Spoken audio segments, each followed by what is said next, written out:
I know mascots aren't supposed to talk, but I can't keep quiet any longer. Can you believe there are people who are trying to get their degrees with no help from a mascot? And I go to the top of the pyramid. That's not even physically possible. You just don't want any fresh ideas.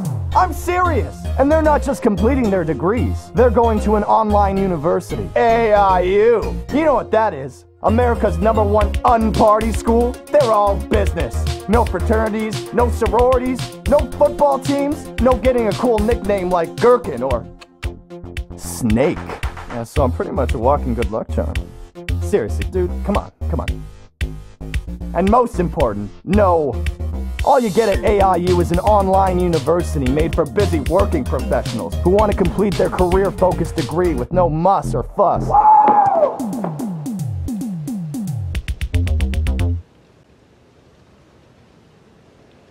I mean, what kind of plush toy are you gonna buy in their student store? Larry the laptop? My pep is not rallied, Alan. I say no to a mascot-free online university, or you'll just have to raise your own pep. See how you like that? Fuzzy, lovable mascots don't do anything to raise your marketability, so we don't have them. We're AIU, America's #1 unparty school. See what we're all about at SeriousU.com.